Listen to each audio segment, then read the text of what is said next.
సాధు సుందర్ సింగ్ గొప్ప దైవజనుడు, గొప్ప సువార్థికుడు.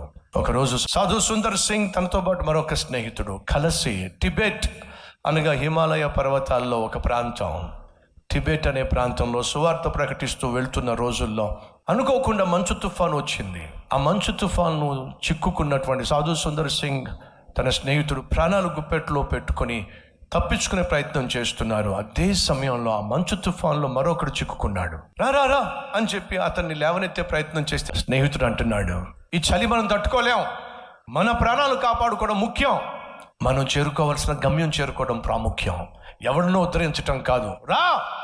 ఇది ఈరోజు మనలో చాలా మందికి ఆలోచన విధానం.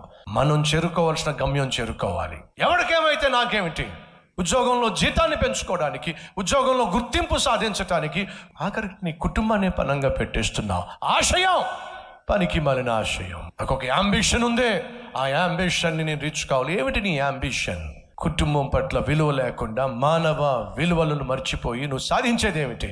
సాధు సుందర్ సింగ్ ఫ్రెండ్ అంటున్నాడు, పిచ్చోడ్లాగా ఉన్నావు, మనం చేరుకోవాల్సిన గమ్యానికి మనం చేరుకుంటే మంచిది, వచ్చేసాయి. నేను రాలేను. నేను చేరుకోవాల్సిన గమ్యం ఏంటో తెలుసా?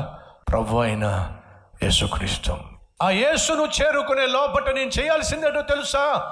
ఎంతమందికి అయితే యేసుక్రీస్తును ప్రేమను పంచిపెట్టగలనో అంతమందికి యేసుక్రీస్తు ప్రేమను పంచిపెట్టడం, అది నా అంబిషన్. క్రీస్తు ప్రేమను చూపించటం, క్రీస్తు కనికరాన్ని కనపరచటం, అది నా అంబిషన్. పడిపోయిన ఆ వ్యక్తిని లేవనెత్తే ప్రయత్నం చేశాడు, భుజం మీద వేసుకున్నాడు. సాధు సుందర్ సింగ్ వణిగిపోతున్నాడు. కానీ ఎప్పుడైతే ఒక వ్యక్తిని భుజం మీద వేసుకున్నాడో అతని శరీరము తన శరీరం రాపిడి వల్ల వేడి పుట్టింది.